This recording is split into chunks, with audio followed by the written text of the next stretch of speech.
नमो लोये सौहरिहन्ताणं नमो लोये सौहृदानं नमो लोये सौभागिर्यानं नमो लोये सौज्यायानं नमो लोये सौत्रिकालवती सावनं ओंकारमिन्दु संयुक्त नित्यं जयन्ति योगिनः कामदमोक्षदं चैव ओंकाराय नमो नमः मङ्गलं भगवान् मङ्गलं भूतमूर्ति मङ्गलं कुन्कुमधारी विजेन्द्रमूर्तिमङ्गलं नमः सुमरिसाराय स्वानुभूत्या चकास्ते चित् स्वभावाय भवाय सर्वाः विभाव निरुद्ध निराकार।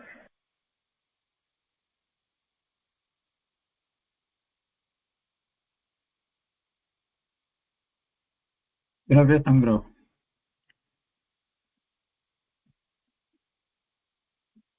નેમિચંદ સિદ્ધાંતિક દેવ રચિત દ્રવ્ય સંગ્રહનો સ્વાધ્યાય આપણે કરી રહ્યા છીએ. એમાં બૃહદ દ્રવ્ય સંગ્રહમાં બીજો અધિકાર પૂજ્ય બ્રહ્મદેવજીની ટીકા સહિત અને પૂજ્ય ગુરુદેવના પ્રવચન સહિત આપણે પહેલો અધિકાર પૂરો કર્યો અને હવે આજે બીજો અધિકાર શરૂ કરીએ છીએ. ગાથા 28 થી આશ્રવ વગેરે પદાર્થોનું વર્ણન. ગાથા 28 સંસ્કૃતમાં આ રીતે છે: આશ્રવ બંધન સંવર નિર્જરા મોક્ષા સપુણ્ય પાપાહ ये जीवा जीव विशेषा तान अपि समासेन प्रगणाम. हिंदी में गाथा आ रीते छे: यह तौ भयो प्रथम अधिकार दूजो शूणु तत्व विस्तार जीव अजीव रू आश्रव बंध संवर निर्जरा मोक्ष अबंध. संस्कृत गाथा अन्वयार्थ में कहे छे कि ये आश्रव बंधन संवर निर्जरा मोक्षाः, जे आश्रव बंध संवर निर्जरा मोक्ष सपुण्य पापाः, पुण्य अने पाप सहित 7 तत्व छे ते जीवा जीव विशेषाः, जीव अने अजीव द्रव्यना भेद छे. तान अपि समासेन प्रगणाम, तेओने पण संक्षेपथी अमे कहीए छीए. जे आश्रव बंध संवर निर्जरा मोक्ष पुण्य अने पाप सहित 7 तत्व छे ते जीव अने अजीव द्रव्यना भेद छे, तेओने पण संक्षेपथी अमे कहीए छीए. भावार्थमां कहे छे કે 7 તત્વોના નામો જીવ અજીવ આશ્રવ બંધ સંવર નિદ્રા અને મોક્ષ એ 7 તત્વ છે. બીજું જીવ અજીવની વ્યાખ્યા. પહેલું જીવ અર્થાત આત્મા તે સદા જ્ઞાતા સ્વરૂપ પરથી ભિન્ન અને ત્રિકાળ સ્થાયી ટકનારો છે. સદા જ્ઞાતા સ્વરૂપ પરથી ભિન્ન અને ત્રણેય કાળે સ્થાયી એટલે રહેનારો છે. આવા જીવો અનંત છે. બીજું અજીવ, જેમાં ચેતના જાણપણું નથી. ચેતના એટલે જાણપણું નથી, જ્ઞાન દર્શનની ચેતના નથી. તેવા દ્રવ્યો 5 છે. તેમાં ધર્મ અધર્મ આકાશ અને કાળાણું असंख्य ये 4 अरूपी है. अहींया धर्म अधर्म ने आकाश ए एक एम समझवानुं छे अने काळाणुं असंख्य ये 4 अरूपी है. अने पूतगल रूपी स्पर्श रस गंध अने वर्ण सहित है. तेनी संख्या अनंतानंत है. त्रीजू जीव तत्व संबंधी भूल. जीव तो त्रिकाल ज्ञाता स्वरूप है. तेने जीव अज्ञानवश जानतो नहीं. आ जीव आ आत्मा जीवने बीजी रीते कहीए तो पोताने अज्ञानवश जानतो नहीं. अज्ञान ने कारणे जानतो नहीं. पोते पोताने जानतो नहीं. अने जे शरीर छे ते हूँ ज छूं. शरीरનું કાર્ય હું કરી શકું છું એવું માને છે. શરીર સ્વસ્થ હોય તો મને લાભ થાય, મને અનુકૂળતા રહે, અને બાહ્ય અનુકૂળ સંયોગોથી હું સુખી અને બાહ્ય પ્રતિકૂળ સંયોગોથી હું દુઃખી. હું નિર્ધન, હું ધનવાન, હું બળવાન, હું નિર્બળ, હું મનુષ્ય, હું કુરૂપ કે હું સુંદર, હું એવું માને છે. એ બધામાં હું પણ કરે છે, એને પોતાનું માને છે, એટલે પોતે એ રૂપે છે, એટલે એકત્વ છે, એટલે એકત્વ બધા સાથે એવું એકત્વ છે. એને હું બોલી શકું છું, ક્રિયાઓના વિશે પણ આગળ કહે છે કે શરીર આશ્રિત ઉપદેશ અને ઉપવાસ આદિ ક્રિયાઓમાં પોતાપણું માને છે. શરીરને આશ્રિત આ બધી ક્રિયાઓ છે, બોલવું, ચાલવું, ખાવું, પીવું, આ બધી ક્રિયાઓ શરીર આશ્રિત છે. અને શરીર આશ્રિત ઉપદેશ અને ઉપવાસ આદિ ક્રિયાઓમાં પોતાપણું માને છે.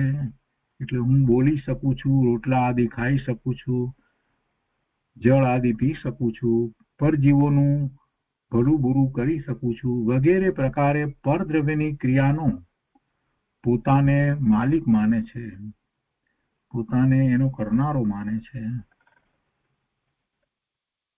આવી રીતે અજ્ઞાની જીવ પરને સ્વ સ્વરૂપ માની પોતાના સ્વ તત્વનો એટલે જીવ તત્વનો ઇનકાર કરે છે. સ્વને માનતો નથી, એટલે જેવું સ્વનું સ્વરૂપ છે એને જાણતો નથી, એટલે એવી શ્રદ્ધા કરતો નથી, એટલે માનતો નથી. કેમ એમ થાય છે? કેમ કે એ પરમાં જ રહ્યો છે, પરમાં જ પોતાપણું કરે છે, એટલે એને પરમાંથી નીકળી અને સ્વ તરફ વળવાનો વિચાર જ કર્યો નથી. અનંત કાળથી જીવે આમ જ કર્યું છે. અજ્ઞાન અવસ્થામાં જીવ પરને પોતાનું માને છે, પર રૂપે પોતાને માને છે, એટલે પરને સ્વ સ્વરૂપ માની પોતાના સ્વ તત્વનો જીવ તત્વનો ઇનકાર કરે છે. પોતાને પોતારૂપ જાણી તેમાં પરનો અંશ પણ ન મેળવવો તથા પોતાનો અંશ પણ પરમાં ન મેળવવો, એવું સાચું શ્રદ્ધાન જીવ અજ્ઞાનને કારણે કરતો નથી. ચોથી વાત છે અજીવ તત્વ સંબંધી ભૂલ. મિથ્યા અભિપ્રાયવશ ખોટી માન્યતાને કારણે મિથ્યા અભિપ્રાયવશ જીવ એવું માને છે કે શરીર ઉત્પન્ન થવાથી મારો જન્મ થયો, શરીરનો નાશ થવાથી હું મરી જઈશ. શરીર, ધન આદિ જડ પદાર્થોમાં પરિવર્તન થતા પોતાનામાં ઈષ્ટ અનિષ્ટ પરિવર્તન માનવું. શરીરની ઉષ્ણ અવસ્થા થતા મને તાવ આવ્યો એમ માને છે. શરીરની ભૂખ તૃષા આદિ રૂપ અવસ્થા થતા મને ભૂખ તૃષા આદિ થઈ રહ્યા છે એમ માનવું. અને શરીર કપાઈ જતા હું કપાઈ ગયો ઇત્યાદિ રૂપ અજીવની અવસ્થાને અજ્ઞાની જીવ પોતાની અવસ્થા માને છે, અને અજીવને પોતાનું સાધન, કારણ, આધાર આદિ માને છે. આ તેની અજીવ તત્વ સંબંધી ભૂલ છે, કારણ કે તે અજીવને જીવ માને છે. આમાં એને વિચાર પણ આવતો નથી કે આ બધું તો અજીવ છે, મારાથી ભિન્ન છે, એટલે એ અજીવ તત્વની ભૂલ કરી. અજીવ શું છે એ એને સમજાયું જ નથી કે અજીવ કોને કહેવાય. માત્ર એ જે જ્ઞાન નથી કરતું એ બધું અજીવ છે એમ એ બોલે છે, પણ છતાંય આ બધું પણ અજીવ છે, જે પોતાની નજીક છે છતાં એ અજીવ છે એમ એને અજીવ માનતો નથી. જેમાં જીવ નથી, જેમાં ચેતના નથી, જે જ્ઞાન કરતું નથી તે અજીવ છે એમ એ બોલે છે, પણ પછી વાત જયારે આવે છે શરીરની ત્યારે પછી ભૂલી જાય છે કે શરીર ક્યાં ચેતન છે, શરીરમાં ક્યાં ચેતના છે, શરીર ક્યાં જ્ઞાન કરે છે, તો એ અજીવ, તો એ વાત ભૂલી જાય છે. એમ એને એ અજીવ તત્વ સંબંધીની ભૂલ થાય છે. જે શરીરની અવસ્થાઓ થાય છે એ બધી અવસ્થાઓ એ અજીવની અવસ્થા છે, જીવની અવસ્થા નથી. એ જીવની અવસ્થા નથી. જીવ તો માત્ર જ્ઞાન કરે છે. ભૂખ લાગી છે એવી વાત જે કરે છે એમાં મને ભૂખ લાગી છે તો એ તો મિથ્યા માન્યતા છે. માત્ર ભૂખ લાગી છે એવું એને જ્ઞાન થાય છે. શરીરમાં જે કંઈ થઈ રહ્યું છે, ખોરાકના પ્રચકણો આવે છે તો હું ખાઉં છું, હું ગ્રહણ કરું છું, તો એમાં એની ભૂલ છે. કેમ કે એના સંબંધીનું એ તો માત્ર જ્ઞાન કરે છે. ખોરાકના રચકણો અને આ શરીર એના રચકણો એ બંને ભિન્ન છે, બધા એ અજીવ છે. એટલે જે અજીવ અને મુખ્યપણે અજીવમાં જે એને ઇન્દ્રિયો દ્વારા ખ્યાલમાં આવે છે એ અજીવ તો પૂતગલના સ્કંદ છે. અને એમાં એ સૌથી નજીક છે એવું આ શરીર એની બધી જ અવસ્થાને વિશે એ પોતાનું અસ્તિત્વ માને છે અને એમાં કરવું ભોગવવું બધું એ પોતાનું છે એમ માને છે. એટલે એને એ અજીવ તરીકે માનતો નથી. બોલે છે ખરો કે બધું જે જ્ઞાન નથી કરતું તે જે જળ છે તે એ બધું અજીવ છે એમ બોલે છે ખરો, પણ પછો ભૂલી જાય છે. વારે વારે આ જીવ અનાદિથી એમ જ ભૂલતો આવ્યો છે. જે અજીવ છે એમાં એ પોતે પોતાપણું માને છે. જીવ અને અજીવને ભેળવીને વાત કરે છે. એ જુદા છે, સાથે રહ્યા છે, પણ એને ભેળવીને વાત કરે છે. અને કેટલાક તો હજી ઉપદેશકો પણ એમ કહે છે કે જ્યાં સુધી એમ કે જીવ શરીર સાથે છે ત્યાં સુધી શરીરને ચેતન માનવું, આવી પણ વાત કરે છે. ભાઈ જે જળ હોય એ 3 કાળમાં ચેતન થાય નહીં. એ ચેતન કેવી રીતે થયું? જેનામાં ચેતના નથી, જે પૂતગળ પરમાણુનો સ્કંદ છે તો એ કઈ પૂતગળ પરમાણુનો સ્કંદ એ પરમાણુ પોતાના ગુણોને ગુમાવી દે છે? એનામાં સ્પર્શ રસ ગંધ વર્ણ એવા ગુણો પડ્યા છે અને એની અંદર જ્ઞાન કરવાની કોઈ શક્તિ નથી, તો એનામાં નવી કોઈ જ્ઞાન કરવાની શક્તિ આવી જાય છે? ના, નથી આવતી. તે છતાંય અત્યારે વર્તમાનમાં કેટલાય લોકો એમ માને છે કે જીવ જ્યાં સુધી છે ત્યાં સુધી શરીર ચેતન. ચેતન કેવી રીતે થાય? એકબીજાના ગુણો એકબીજામાં પ્રવેશ પામતા જ નથી, ત્યારે પછી તમે એને ચેતન કેવી રીતે માન્યું? એનામાં જ્ઞાન કરવાનો ગુણ આવ્યો ક્યાંથી? એ આવી શકતો જ નથી. અને આ જ મોટામાં મોટી ભૂલ છે વર્તમાનમાં. પોતાની જાતને જઈને કહેવડાવનારાને મોટામાં મોટી જો ભૂલ થઈ રહી હોય તો આ જ ભૂલ થઈ રહી છે. જે ચેતન નથી, અચેતન છે, જે જ્ઞાન કરતું નથી, એ અચેતન જળ છે, તો એ જળની અંદર એની સાથે સમીપમાં રહેલો જીવ જે ચેતન છે એ ચેતનના ગુણો પ્રવેશી જાય એવી વાત બને નહીં. એ કેવી રીતે બને? એમ બને નહીં. આમ તો એકબીજા દ્રવ્યના ગુણો જો એકબીજામાં ઘૂસી જતા હોય તો દ્રવ્યનો નાશ થાય, દ્રવ્યના મૂળ સ્વરૂપનો નાશ થઈ જાય, તો કોઈ કેવળી પરમાત્મા થયા જ ન હોત જો એવું થયું હોત તો. પણ એવું બનતું જ નથી. એટલે આ જે માન્યતા જે છે, શરીરમાં જે કંઈ ક્રિયાઓ જે થાય એ મારી ક્રિયા છે અને મેં એવા ભાવ કર્યા માટે એમ થયું ને, બાહ્ય તપમાં વગેરેમાં બીજી બધી વાતમાં મેં આમ કર્યું માટે એ થયું ને. છેવટે એવી દલીલ કરે છે પણ ભાઈ ભાવ છે તે જીવના છે અને જીવની એ પર્યાય છે અને એ જીવની પર્યાયનો વ્યાપ કેટલું વ્યાપવું, ક્યાં સુધી પહોંચે એ જીવની બહાર પહોંચતી જ નથી. તો પછી આ જે પૂતગળ એવું શરીર એમાં એ પોતાના ભાવ કેવી રીતે પહોંચે? પહોંચતા જ નથી, પહોંચી શકે જ નહીં. પોતાના ભાવ થવા, મને ઉપવાસનો ભાવ આવ્યો માટે ઉપવાસ થયો ને, આવી જે દલીલ કરે છે સમજ્યા વગર, શાસ્ત્રના અભ્યાસ નહીં એટલે એવી વાત કરે. પણ ભાઈ એ ભાવ ક્યાં રહ્યો? જીવને વિશે રહ્યો. જીવની બહાર એ ભાવ પહોંચતો નથી. જીવનો ભાવ જીવને વિશે જ રહે. એ જળ એવા અચેતન એવા શરીરની અંદર પહોંચતો જ નથી. એટલે એ શરીરમાં ઉપવાસ થવાનો એનો ભાવ એ ખરેખર કાર્ય કરી શકે નહીં. અને એવું કાર્ય એ રીતે એના ભાવને કારણે નથી થતું.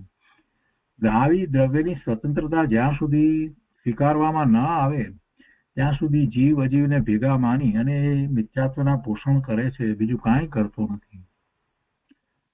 અજીવને પોતાનું સાધન માને, કારણ માને, આધાર માને છે. અહીંયા કહે છે કે આ શરીરની ભૂખ તૃષા આદિરૂપ અવસ્થા થતા મને ભૂખ તૃષા થઈ રહ્યા છે એમ માનવું, શરીર કપાઈ જતા હું કપાઈ ગયો ઇત્યાદિ રૂપ અજીવની અવસ્થાને અજ્ઞાની જીવ પોતાની અવસ્થા માને છે. અજીવને પોતાનું સાધન, કારણ, આધાર આદિ માને છે. આ તેની અજીવ તત્વ સંબંધી ભૂલ છે.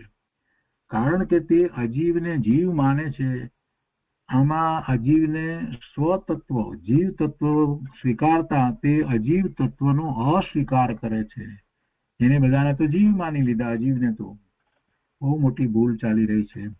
એના પછી 5મી વાત છે, એમાં કહે છે કે જીવની મિથ્યા દર્શન રૂપ પ્રવૃત્તિ, જીવની મિથ્યા દર્શન રૂપ, મિથ્યા શ્રદ્ધા રૂપ પ્રવૃત્તિ, વિપરીત શ્રદ્ધા રૂપ પ્રવૃત્તિ, ભ્રમ રૂપ પ્રવૃત્તિ, તો કે હર કોઈ પ્રકારે પોતાને ને શરીરને તે એક રૂપ માને છે. શરીરના અંગ રૂપ સ્પર્શ આદિ દ્રવ્યેન્દ્રિયો છે. અજ્ઞાની જે તે સર્વને એક રૂપ માની એમ માને છે કે હાથ વગેરે સ્પર્શ વડે મેં સ્પર્શ્યું, જીભ વડે મેં ચાખ્યું, નાસિકા એટલે નાક વડે મેં સૂંઘ્યું, નેત્ર વડે મેં દીઠું જોયું, કાન વડે મેં સાંભળ્યું. દ્રવ્યમન તથા જ્ઞાનને એક રૂપ માની તે એમ માને છે કે મેં મન વડે જાણ્યું અથવા મન વડે વિચાર કર્યો. પણ એ દ્રવ્યમન એ જુદી વસ્તુ છે અને જ્ઞાન જુદું છે એનાથી. એમ અનેક પ્રકારે માત્ર અચેતન જેવો બની પર્યાયમાં જ અહમ બુદ્ધિ ધારે છે. એ પછી 6ઠું, જીવની મિથ્યા ચારિત્ર રૂપ પ્રવૃત્તિ. પોતાનો સ્વભાવ તો જ્ઞાતા દ્રષ્ટા છે, જીવનો સ્વભાવ તો જ્ઞાન દર્શનનો છે. હવે પોતે કેવળ દેખવા વાળો, જાણવા વાળો છે, છતાં પણ દેખવા જાણવા વાળો રહેતો નથી. અને શું કરે છે તો કે જે પદાર્થોને તે દેખે જાણે છે તેમાં ઈષ્ટ અનિષ્ટપણું માને છે. પોતાને લાભદાયી છે કે નુકસાન કરતા છે એમ એ માને છે. વસ્તુ તો જુદી છે એનાથી અને એને કાંઈ લાભ કે નુકસાન કરતી નથી. પણ જેને જુએ છે એમાં પહેલું જ એ એમ જ વિચારે છે કે આ પોતાને ઈષ્ટ છે ને આ અનિષ્ટ છે, આ લાભદાયી છે ને આ નુકસાન કરતા છે. અને જે લાભદાયી માને છે એને મેળવવાનો, પ્રાપ્ત કરવાનો, રાખવાનો એ પ્રયત્ન કરે છે. અને જેને અનિષ્ટ માને છે, જેને એ દુઃખદાયી માને છે અથવા તો નુકસાન કરતા માને છે, એને દૂર કરવાનો પ્રયત્ન કરે છે. વસ્તુ એનાથી દૂર જ રહી છે, છૂટી જ રહી છે, એનામાં પ્રવેશી નથી, એની ઉપર કોઈ પ્રભાવ પાડતી નથી. પણ આ જીવ ખોટી કલ્પના કરી અને એમ કરે છે અને એથી રાગી અને દ્વેષી થાય છે. બીજું, કોઈના સદભાવને તથા કોઈના અભાવને ઈચ્છે છે, પણ તેનો સદભાવ કે અભાવ આ જીવનો કર્યો થતો નથી. જીવ ઈચ્છે ધારે એ પ્રમાણે કોઈનો સદભાવ કે કોઈનો અભાવ થતો નથી. ત્રીજું, કારણ કે કોઈ દ્રવ્ય કોઈ અન્ય દ્રવ્યનું કરતા છે જ નહીં, પણ સર્વ દ્રવ્યો પોતપોતાના સ્વભાવ રૂપ પરિણમે છે. અને ચોથું, માત્ર આ જીવ વ્યર્થ કસાય ભાવ કરી, કારણ વગરના કસાય ભાવ કરી અને વ્યાકુળ થાય છે, દુઃખી થાય છે. આ રીતે આખી વાત લેવામાં આવી છે. અને પછી 7મી વાત જે છે આશ્રવાદીનું સ્વરૂપ. હવે એને માટે આગળ ગાથાઓ આવશે, એમાંથી એ વાત આવશે. તો આ દ્રવ્ય સંગ્રહમાંથી વાત લીધી. હવે બૃહદ દ્રવ્ય સંગ્રહની અંદર આ 28મી ગાથા ઉપર પૂજ્ય બ્રહ્મદેવજીએ જે ટીકા લખી છે તે આપણે લઈએ. તો પૂજ્ય બ્રહ્મદેવજીની 28મી ગાથા ઉપરની ટીકાની પહેલા જે ગાથાર્થ છે એમાં કહે છે કે આશ્રવ બંધ સંવર નિજરા મોક્ષ પુણ્ય અને પાપ રૂપ જે પદાર્થો 9 પદાર્થ કહેવામાં આવ્યા છે, એ 7 અને જીવ અને અજીવ. એમ તો કે છે કે આ જે પદાર્થો કહેવામાં આવે, આશ્રવ, બંધ, સંબર, નિદ્રા, મોક્ષ, પુણ્ય અને પાપરૂપ જે પદાર્થો જીવ અને અજીવ દ્રવ્યના વિશેષો છે, અને તે પણ અમે સંક્ષેપથી કહીએ છીએ.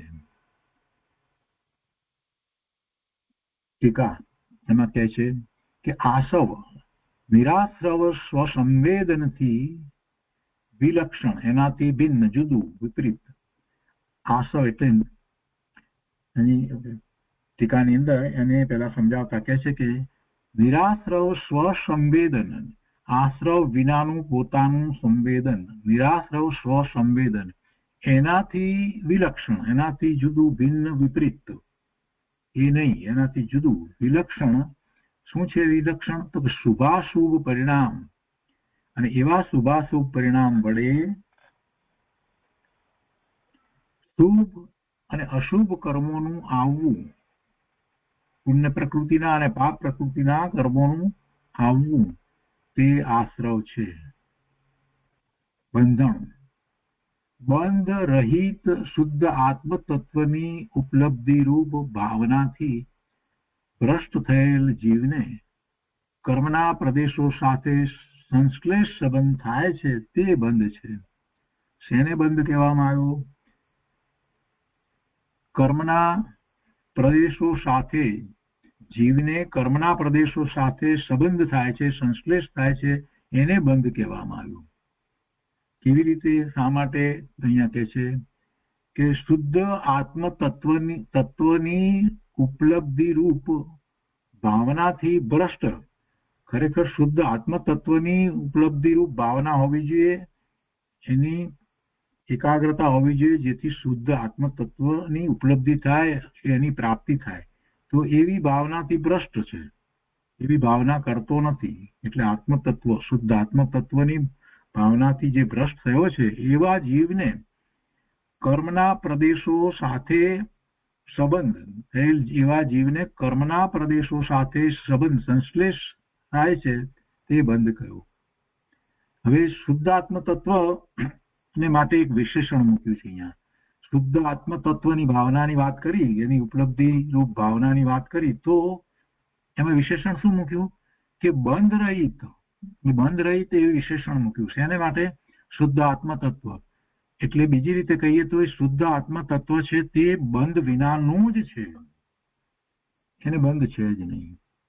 બંધ રહિત શુદ્ધ આત્મ તત્વ, એવા શુદ્ધ આત્મ તત્વ ની ઉપલબ્ધિ, એની પ્રાપ્તિ ની ભાવના, એનાથી ભ્રષ્ટ થયો છે. એટલે એવી ભાવના તો જે કરતો જ નથી, પોતાના સ્વરૂપને પ્રાપ્તિની ભાવના કરતો જ નથી, એ જીવ, જેમાં ખરેખર શુદ્ધ આત્મ તત્વમાં બંધ છે જ નહીં, છતાં પણ એવો જીવ એ બંધ કરે છે. તો કર્મના બંધ કેવી રીતે છે? તો શું છે એનું સ્વરૂપ? તો કે છે કે કર્મના પ્રદેશો, કર્મના રજકણો, એના પ્રદેશો સાથે એને સંશ્લેષ, એટલે સંબંધ થાય છે, એને આપણે બંધ કહીએ છીએ, એને કર્મનો બંધ કહીએ છીએ. હવે સંબરને માટે કહે છે કે કર્મના આગમનને રોકવામાં સમર્થ સ્વાનુભવ રૂપે પરિણમેલા જીવને શુભ અને અશુભ, એટલે શુભાશુભ કર્મોના આગમનનો નિરોધ તે સંબર છે. શુભ અને અશુભ કર્મોના, એટલે પુણ્ય અને પાપની પ્રકૃતિ રૂપ જે કર્મો બંધાય છે, તો એવા શુભાશુભ કર્મોના આગમનનો, આવવાનો નિરોધ તે સંવર છે. નિરોધ એટલે આવે જ નહીં, શુભ અને અશુભ કર્મો આવે જ નહીં, એને સંવર કહેવામાં આવે છે. એ કોને માટે છે એ વાત? તો એને માટે અહીંયા કહે છે કે સ્વાનુભવ રૂપે પરિણમેલા જીવને, સ્વના અનુભવ રૂપે પરિણમેલા જીવને, સ્વનો અનુભવ કરે છે ત્યારે શુભ અને અશુભ કર્મોનું આગમન થતું જ નથી. એટલે એવા કર્મોના આગમનનો નિરોધ થયો, એને સંવર કહે છે. કોણ કરે છે? કેવી રીતે છે? તો કે છે કે કર્મના આગમનને રોકવામાં સમર્થ જે છે, એવું પોતાનું સ્વરૂપ છે, એવો પોતાનો સ્વનો અનુભવ છે, અને એવી રીતે જે પરિણમે છે એટલે એમ લીધું અહીંયા કે કર્મના આગમનને રોકવામાં એ સમર્થ છે. કર્મને રજકણું આવવું એને રોકવામાં સમર્થ છે. શું સમર્થ છે? તો કે સ્વાનુભવ રૂપે પરિણમેલ જીવ જો સ્વાનુભવ રૂપે પરિણમે તો એ કર્મનું આગમન ન થાય એવું સામર્થ્ય એનામાં પડ્યું છે. પણ આવા સામર્થ્યને તો જીવ ભૂલી ગયો છે અને એને ભૂલી અને પછી એની ભાવનાથી ભ્રષ્ટ થઈ અને વર્તે છે. એટલે પેલા કર્મના રજકણો આવે છે અને એનો સંબંધ થાય છે. તો આ સંવરની વાત કરી. કર્મના આગમનને રોકવામાં સમર્થ સ્વાનુભવ રૂપે પરિણમેલા જીવને શુભાશુભ કર્મના આગમનનો નિરોધ તે સંવર છે. શુભાશુભ કર્મોના આગમનનો નિરોધ તે સંવર છે. સંવર એટલે કઈ આપણે વિકાસનું કે ઉપવાસ કરી અને ઉપાશ્રયમાં બેસી જઈએ છીએ અને એને સંવર કહીએ છીએ, એ સંવરની અહીંયા વાત નથી. આ સંવર છે. જો આ શુભાશુભ કર્મોના આગમનનો નિરોધ તે સંવર છે. નિદ્રાની વાત કરતા છે. કહે છે અહીંયા અંદર શબ્દ પડે છે નિશ્ચર.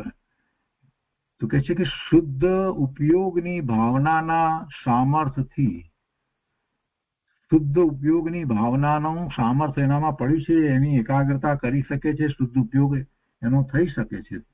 પણ શું કહે છે કે શુદ્ધ ઉપયોગની ભાવનાના સામર્થ્યથી એનાથી નિરસ થયેલા કર્મ પૂતગલોનું એક દેશ ખરી જવું તે નિજરા છે. શુદ્ધ ઉપયોગની ભાવનાના સામર્થ્યથી આ જે થાય છે એ કેવી રીતે થાય છે એમ અહીંયા તો દર્શાવી દીધું. શુદ્ધ ઉપયોગની ભાવના છે, એમાં એવું સામર્થ્ય પડ્યું છે કે એવી શુદ્ધ ઉપયોગની ભાવના કરવામાં આવે તો પેલા કર્મણ પૂતગલો જે છે એ નિરસ થતા જાય છે. એટલે નિરસ થયેલા કર્મ પૂતગલોનું એક દેશ ખરી જવું તે નિર્જરા છે. કર્મ પૂતગલોનું ખરી જવું તે નિર્જરા છે. પૂરેપૂરું ખરી જાય ત્યારે મુક્તિ થાય છે. એટલે અહીંયા જે ખરતા જાય છે તો એ પ્રમાણે લેવું છે. તો એક દેશ ખરી જવું એમ લીધું છે. એક દેશ ખરી જવું તે નિર્જરા છે. અને કઈ રીતે થાય છે, શેને કારણે થાય છે? તો કે શુદ્ધ ઉપયોગની ભાવનાથી થાય છે. શુદ્ધ ઉપયોગની ભાવનામાં એવું સામર્થ્ય પડ્યું છે.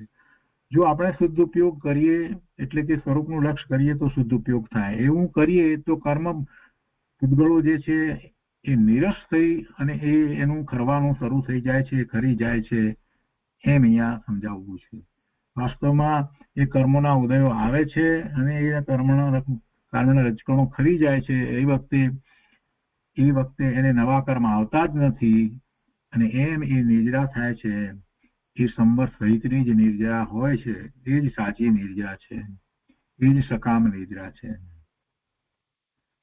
હવે મોક્ષની વાત કરે છે. મોક્ષો જીવ અને પૂતગલના સંશ્લેષ રૂપ બંધનો, જીવ અને પૂતગલના સંબંધરૂપ બંધનો નાશ કરવાને સમર્થ નિજ શુદ્ધ આત્માની ઉપલબ્ધિ રૂપ પરિણામ તે મોક્ષ છે.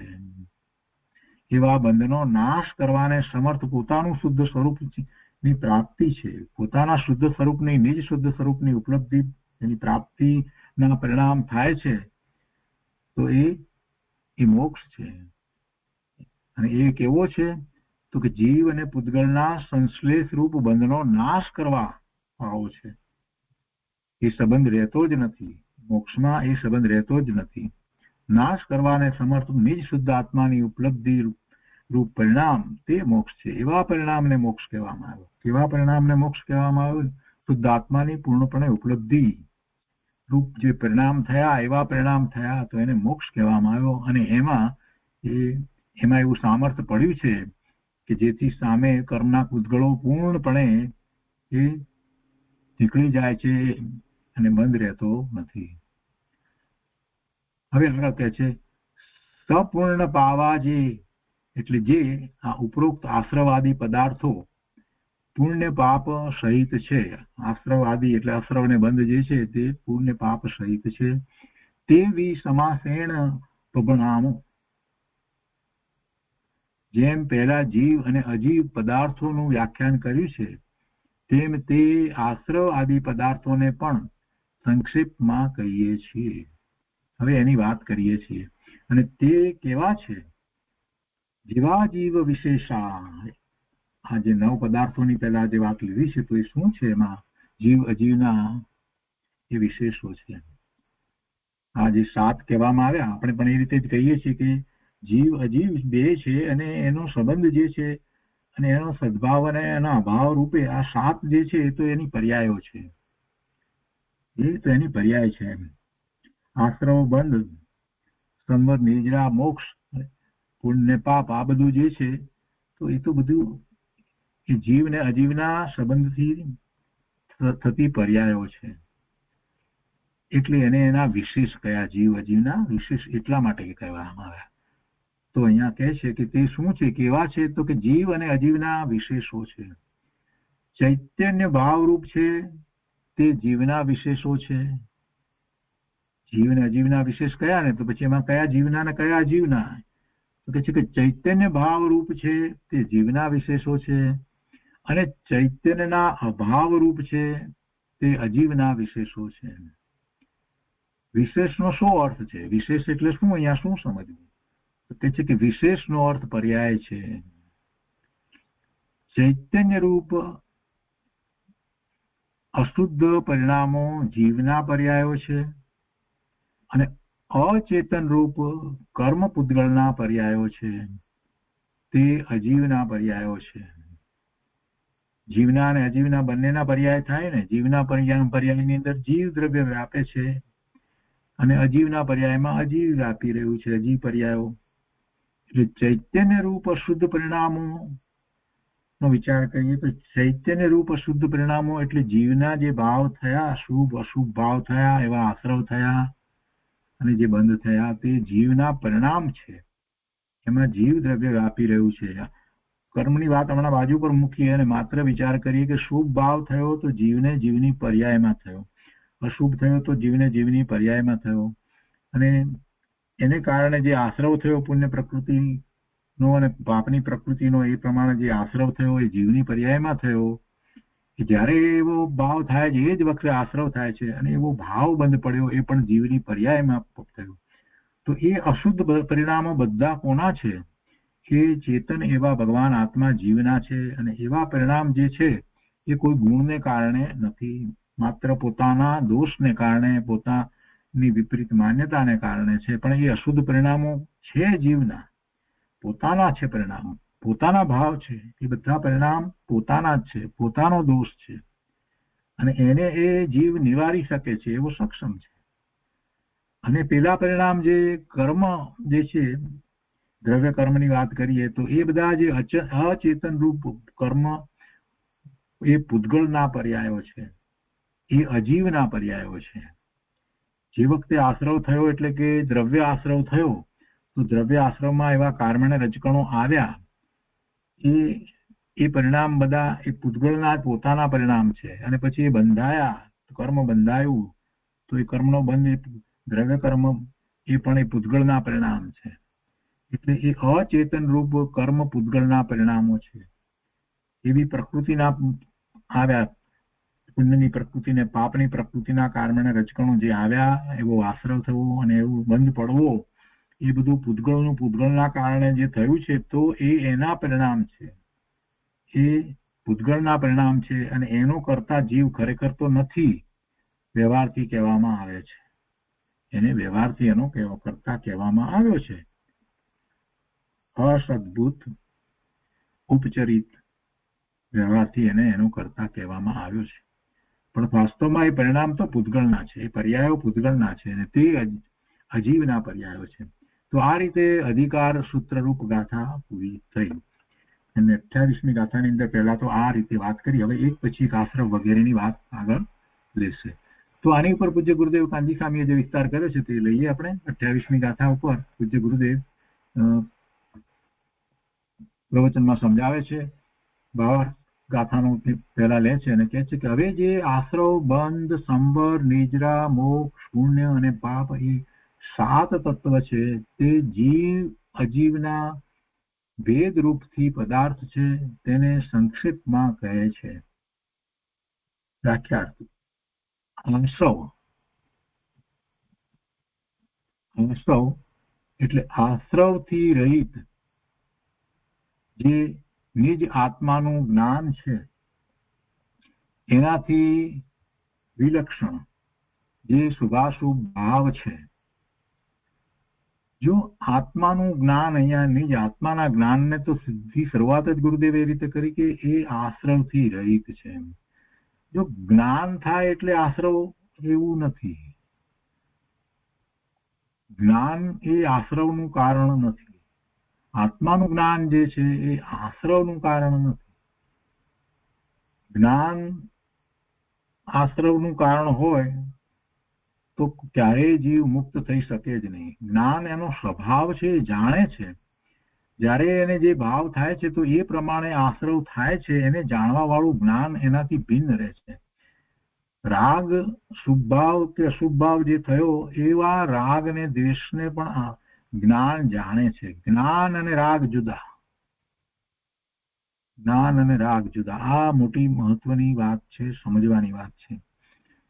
અહીંયા એ વાત પહેલા જ લઈ લીધી ગુરુદેવે કે આશ્રવથી રહિત જે નિજ આત્માનું જ્ઞાન છે એનાથી વિલક્ષણ, એટલે નિજ આત્માનું જ્ઞાન છે એનાથી વિલક્ષણ થાય એટલે અજ્ઞાન ભાવે પોતે પરિણમે છે. ત્યારે ખરેખર તો આવા આશ્રવ થાય છે.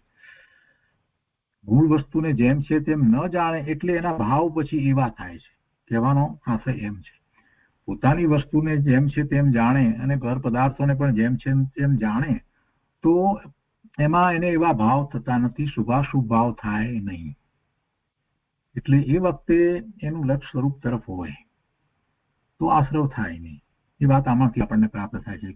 શું કહે છે ગુરુદેવ કે આશ્રવથી રહિત જે નિજ આત્માનું જ્ઞાન છે એનાથી વિલક્ષણ જે શુભાશુભ ભાવ છે તે પરિણામના નિમિત્તે જે શુભાશુભ કર્મોનું આગમન થાય છે તે આશ્રવ છે. ગુરુદેવ કહે છે કે જો ત્રણ વાત કરી એક સાથે. એક તો આશ્રવથી રહિત નિજ આત્માનું જ્ઞાન, આશ્રવથી રહિત આશ્રવ વિનાનું આત્માનું જ્ઞાન નિજ આત્માનું જ્ઞાન છે. અને બીજું એનાથી રહિત શુભાશુભ પરિણામ. અને ત્રીજું તે પરિણામથી શુભાશુભ જળ કર્મોનું આગમન.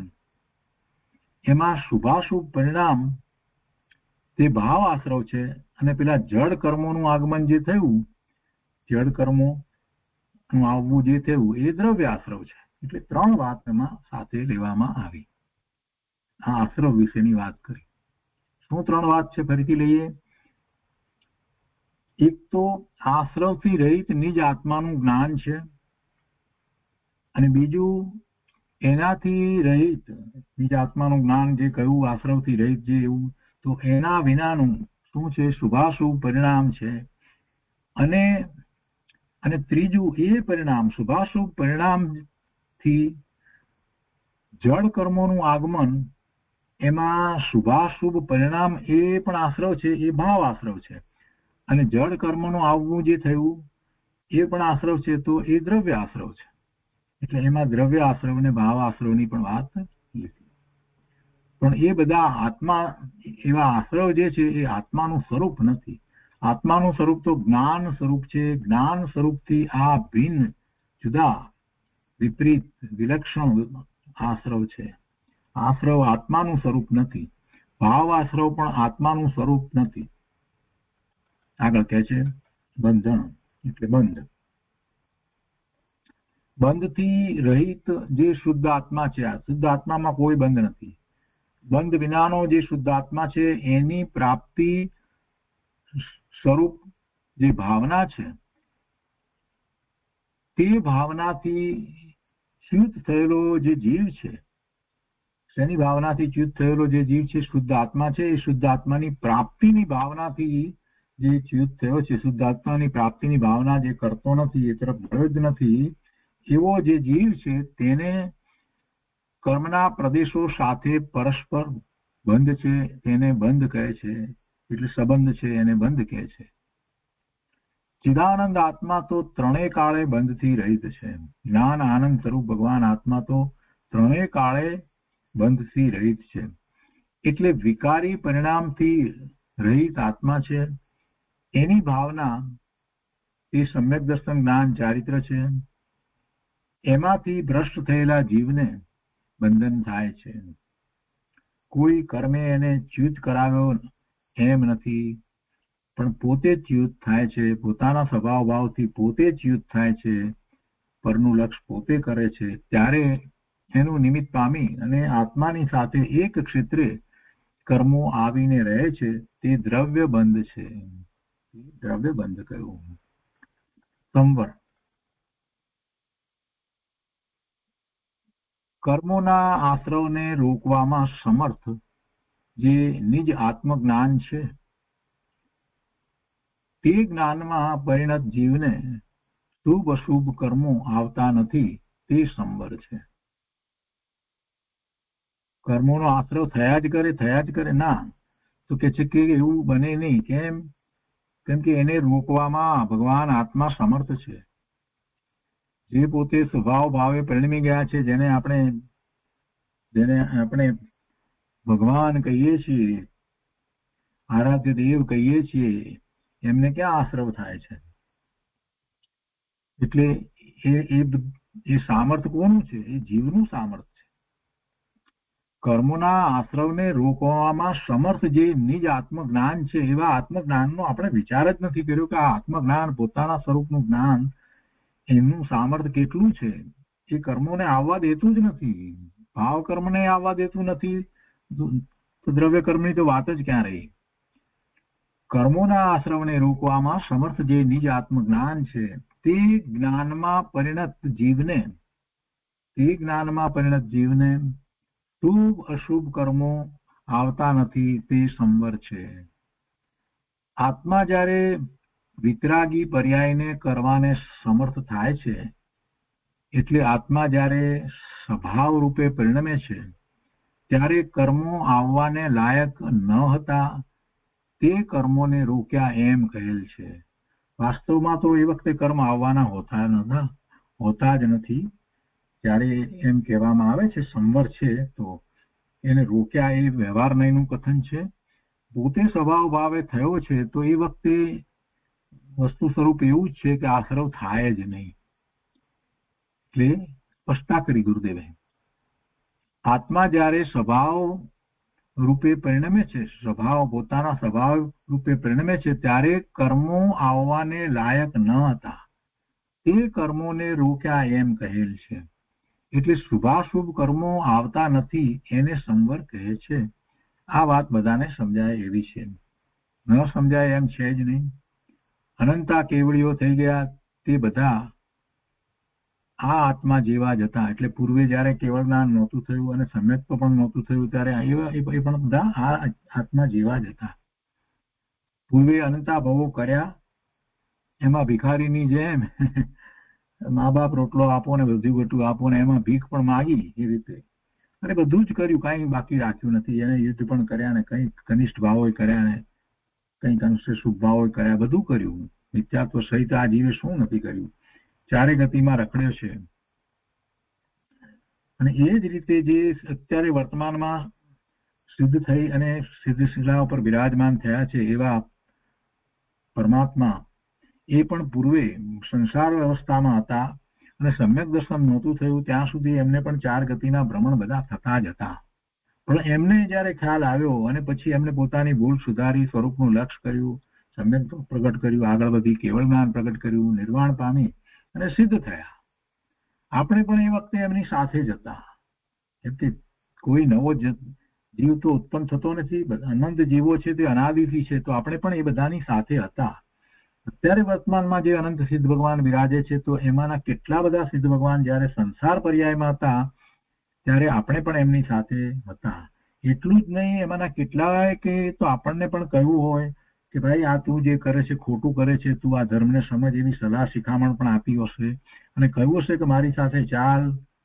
એમાં આપણે ગણકાર્યું નહીં, માન્યું નહીં. કદાચ ગયા એમની સાથે આપણે સમોસરણમાં અને એ ઓમકાર ધ્વનિ સાંભળી અને એ ધર્મ પામ્યા અને આપણે સમોસરણની શોભા જોઈ અને પાછા આવ્યા. આવું તો અનંત કાળમાં બધું કેટલીય વાર બન્યું. આ જીવે પોતે જ ભૂલ કરી પ્રમાદ સેવ્યો અને પેલા જે છે તે આગળ વધી અને સિદ્ધ થયા. આપણે સમ્યક્ત્વ પણ પ્રગટ કર્યા વિના 4 ગતિના ભ્રમણ કર્યા અને હજી એ ચાલી રહ્યું છે. એટલે ગુરુદેવ એ વાત અહીંયા કરે છે કે એ પણ પહેલા આપણી જેમ જ હતા એમ કે છે. તે જીવો ભગવાન થાય છે, એ બધા ભગવાન થયા.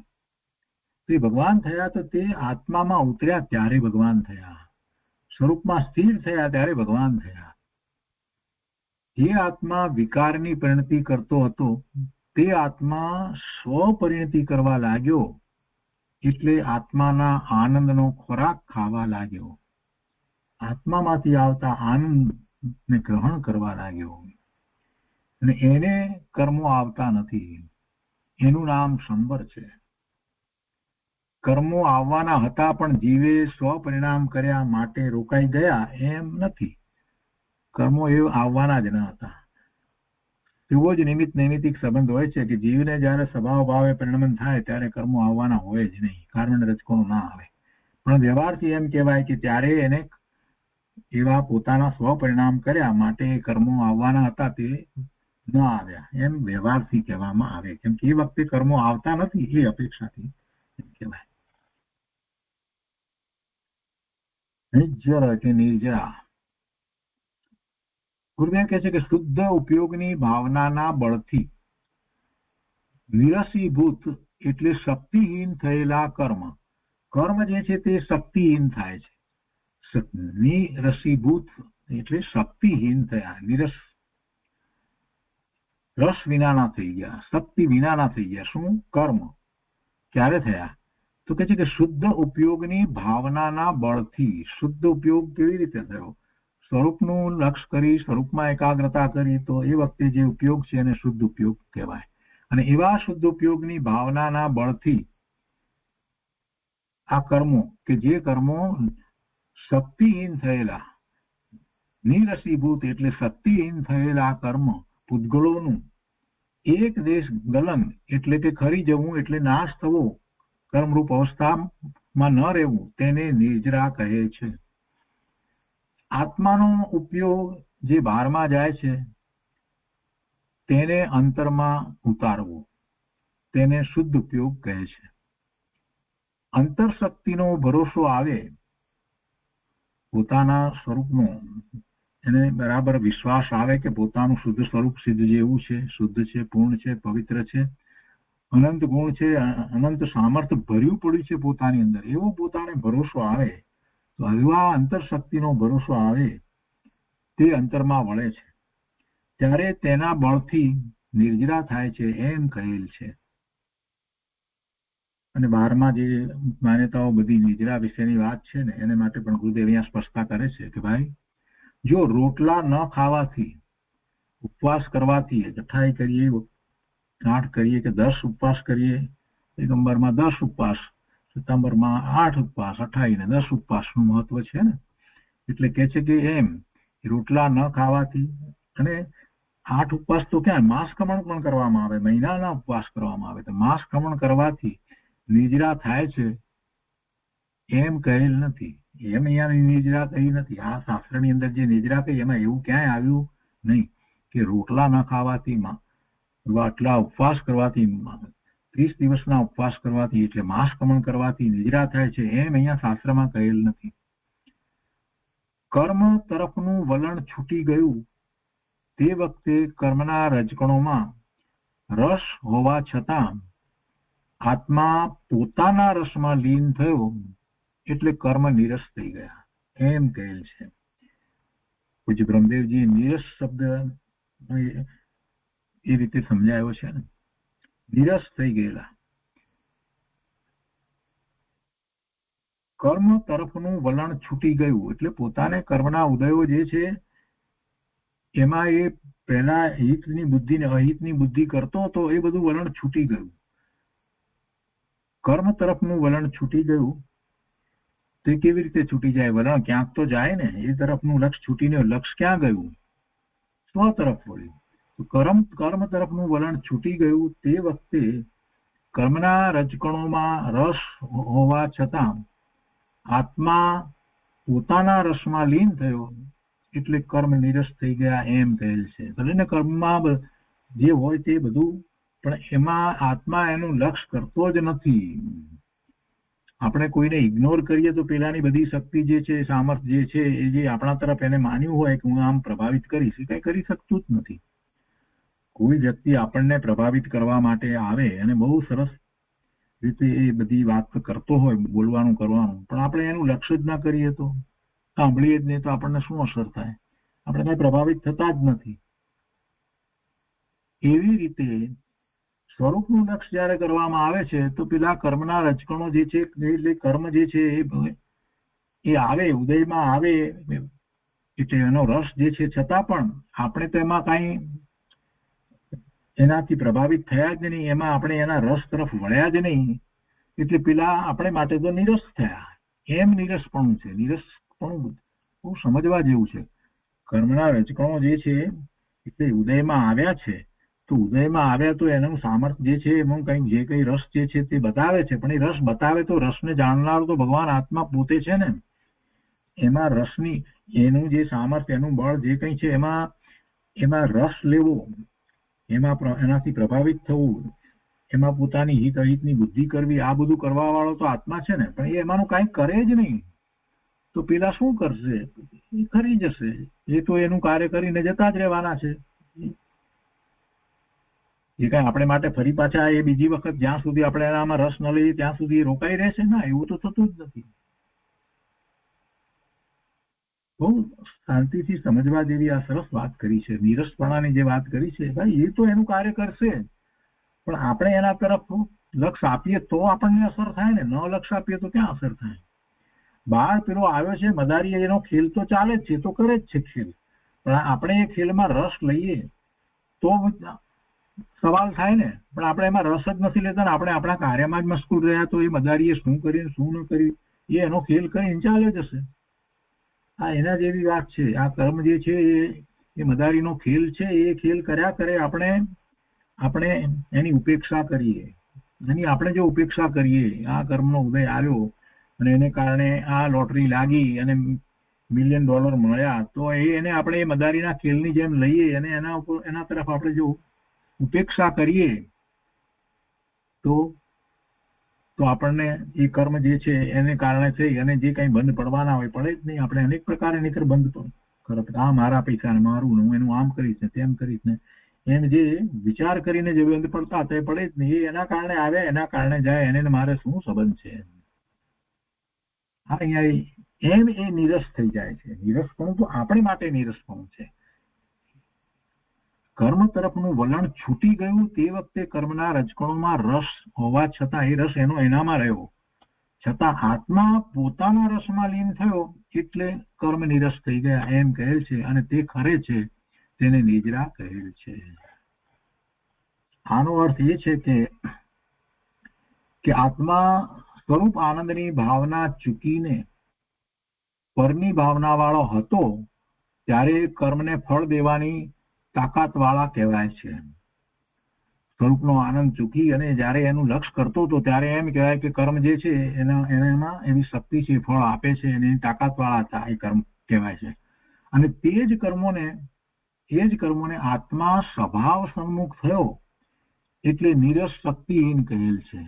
એ તો એવા જ છે, કર્મોના ફળ તો એમ જ આપે છે, પણ આત્મા એનું લક્ષ્ય કરતો જ નથી એટલે એ નિરસ થયા. કેવળીને કર્મોનો ઉદય હોવા છતાં તેમના ભાવને ક્ષાયિક કહેલ છે. એમને કર્મનો ઉદય હોય, અગાથી કર્મનો ઉદય છે કેવળી પરમાત્માને, પણ શું છે એ તરફનું કઈ લક્ષ્ય નથી.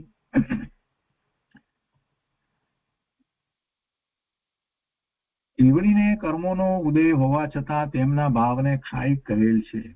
એટલે કે જયારે એમને ઘાતી કર્મનો ઉદય જે છે ને એ વખતે પણ એનું લક્ષ્ય છૂટી જાય છે, પૂર્ણપણે એનું લક્ષ્ય છૂટી જાય છે અને એ બધા ઉદયમાં આવીને ખરી જાય છે, તો ક્ષાયિક કહેલ છે. કારણ કે સમયે સમયે કેવળીને નિર્જરા થાય છે. તેમ અહીં પણ કર્મોનો રસ હોવા છતાં જે આત્મા સ્વસન્મુખ થયો છે તેને માટે કર્મો નિરસ છે એમ કહેલ છે. કેવળી પરમાત્માને એ ધારું પોતાના સ્વરૂપમાં જ લક્ષ્ય રહે છે એમાં જ સ્થિરતા થઈ ગઈ છે. એટલે પેલા જે કર્મના ઉદય આવીને એ ભલે ને ફળ આપવા માટે શક્તિમાન હોય, પણ હવે એ બધા નકામા નિરસ થઈ ગયા. પ્રભુ તો પોતાના સ્વરૂપમાં જ રહ્યા. એમ પછી એ ખરી જાય છે, પૂર્ણપણે ખરી જાય છે, બધા જ ખરી જાય છે. અને આનું નામ તપ છે. ભગવાને આવું તપ કર્યું. મહાવીર સ્વામી ભગવાને દીક્ષા લીધી 30 વર્ષની ઉંમરે, અને 42 વર્ષની ઉંમરે 12 વર્ષ સુધી તપ કર્યું, અને કેવળ જ્ઞાન થયું. તો આવું તપ હતું. અને એ નિદ્રા પૂર્ણપણે નિદ્રા થઈ અને કેવળ જ્ઞાન પ્રગટ કર્યું. કે છે કે તેમ અહીં પણ કર્મોનો રસ હોવા છતાં જે આત્મા સ્વસન્મુખ થયો છે તેને માટે કર્મો નિરસ છે, એમ કહેલ છે. દિગંબર સંતોની વાત જ કોઈ અનોખી હોય છે ભાઈ. શુદ્ધતા વાળો શુદ્ધતાને જ બાળી રહ્યો હોય છે. શુદ્ધતા વાળો શુદ્ધતાને જ બાળી રહ્યો હોય છે. આત્મામાં શુદ્ધતાની શક્તિ વધી એટલે કર્મો નિર્બળ થઈ ગયા એમ કહેલ છે. અને કર્મો ખરેલ છે તે દ્રવ્ય નિર્જરા છે. આત્મામાં શુદ્ધિની વૃદ્ધિ થાય છે તે ભાવ નિર્જરા છે. હવે છેલ્લી વાત છે મોક્ષની. મોક્ષો જીવ અને પૂતગલના પરસ્પર મિલનરૂપ જે બંધ છે એનો નાશ કરવામાં સમર્થ જે નિજ શુદ્ધ આત્માની પ્રાપ્તિરૂપ પરિણામ, નિજ શુદ્ધ આત્માની પ્રાપ્તિરૂપ જે પરિણામ છે એ પરિણામને મોક્ષ કહ્યા છે. અને એ પરિણામ કેવા છે? એ પરિણામ કેવા છે તો કે પેલો જીવ અને પૂતગલનો પરસ્પર જે સંબંધ હતો, એ સંબંધ જે છે એ સંબંધનો નાશ કરે એવા પરિણામ છે. આત્માની સાથે એક ક્ષેત્રે રહેલા કર્મોને બંધ કહે છે, અને તે બંધનો નાશ થવો તે દ્રવ્ય મોક્ષ છે. અને નિજ શુદ્ધ આત્માની પ્રાપ્તિરૂપ પરિણામ, નિજ શુદ્ધ આત્માની પ્રાપ્તિરૂપ પરિણામ તે ભાવ મોક્ષ છે. તેના નિમિત્તે કર્મો નાશ થાય છે તે દ્રવ્ય મોક્ષ છે. કહે છે કે પુણ્ય પાપ સહિત જે આશ્રવ સંવર આદિ 9 પદાર્થો છે તેને પહેલા જીવ અને અજીવ કહેલ છે. તે પ્રકારે સંક્ષેપમાં હવે કહે છે. એટલે બંનેના પરિણામ જોવાના. દ્રવ્ય પરિણામ જે છે તે અજીવ છે અને જીવના પરિણામ છે તે જીવ છે. તો તે પ્રકારે સંક્ષેપમાં કહેલ છે. અને તે આશ્રવાદી પદાર્થો કેવા છે? જીવ તથા અજીવના વિશેષો છે. અર્થાત જીવ અને અજીવની પર્યાય છે. તાત્પર્ય એ છે કે આત્મા ચૈતન્ય છે, તેના આશ્રવાદી પરિણામો છે તે જીવના અશુદ્ધ પરિણામ છે. અને અચેતન જે કર્મ પૂતગલોની પર્યાય છે તે અજીવ છે, દ્રવ્ય કર્મ, દ્રવ્ય આશ્રવ વગેરે. તો એ રીતે જીવ અને અજીવ 2 પ્રકાર કયા. અને આ રીતે આશ્રવાદી અધિકાર સૂત્રની ગાથા સમાપ્ત થઈ. 28મી ગાથા અહીંયા પૂરી થાય છે. હવે આશ્રવ વગેરેની એક પછી એક વિસ્તારપૂર્વક વર્ણન આવશે. તો આજનો સ્વાધ્યાય અહીંયા સુધી રાખીએ છીએ. આવતા સ્વાધ્યાયમાં આપણે 29મી ગાથાથી શરૂ કરીશું.